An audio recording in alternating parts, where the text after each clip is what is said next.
Sımsıcak konuşurdun konuşunca, ırmak gibi, rüzgar gibi konuşurdun. Yayla kokuşlu çiçekler açardı sanki, çiğdemler, güller, mor menevşeler. Sımsıcak konuşurdun konuşunca, hala koynumda resmin. Evet, herkes koynunda bir resim taşır. Kimi sevdiğin, kimi annesinin, babasının, kimi bir 14'ünde belki de Elvan'ın, kimi bir 19'unda belki Ali İsmail Korkmaz'ın resmini taşır.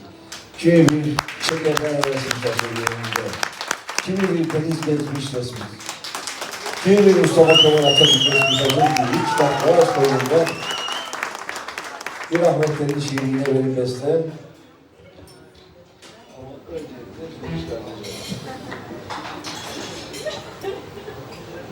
Evet.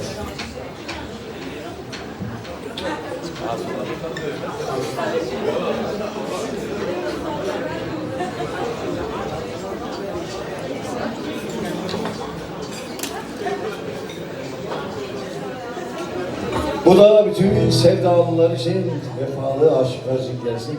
Hala koynumda resmim. Hadi bakalım.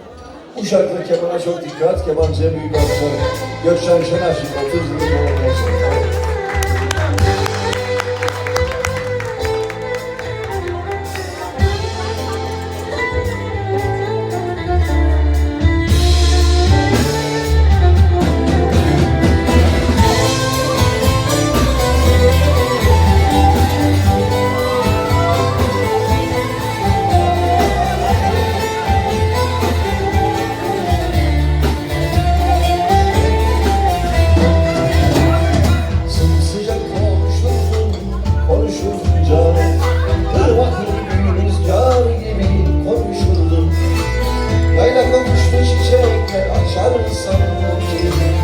çiğdemler, güller, mor menevşeler. Sımsıcak konuşurum konuşunca.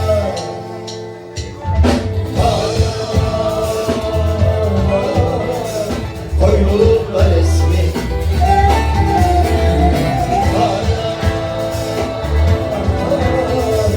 koynumda resmi.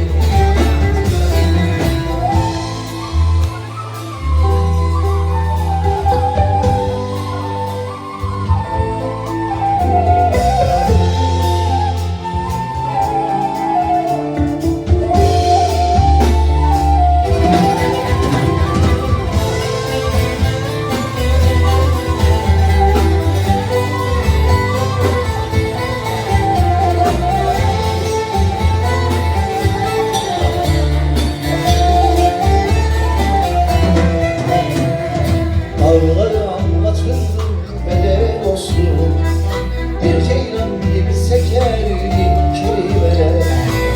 Sesini duymasam çölleşirdi dünya, dağlar yanılır onlar vurdu, bulutlar çömerdi yüreğime.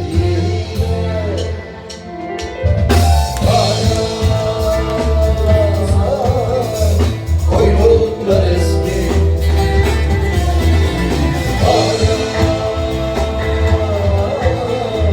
koynumda resmi.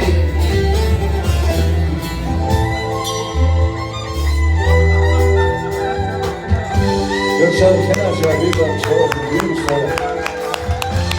En iyi kemanlarından birisi.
ellerinden tutunca içinden nehirler gibi akmak geliyor.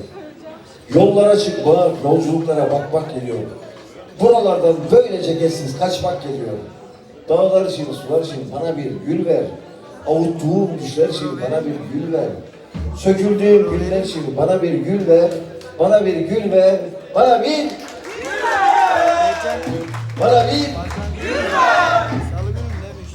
Bana bir gül ver. Evet.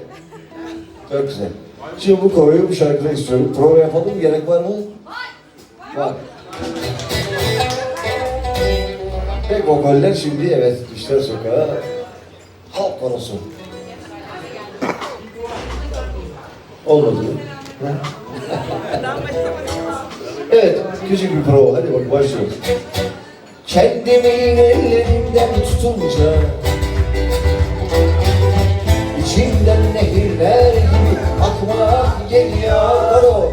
Akmak geliyor. Hiç yokmuş zaman kayboldu evet.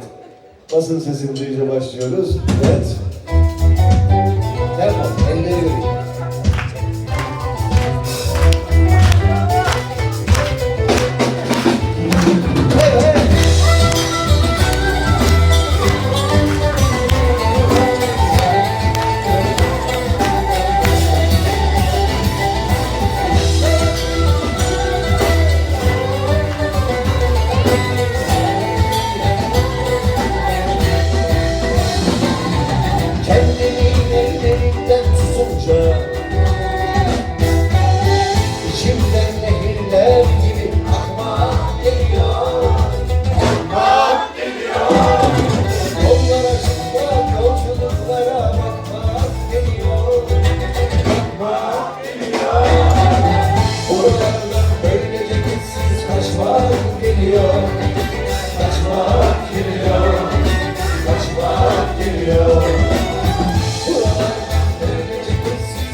Ben bütün yeşillerin bir akşaya sana çaldırdım.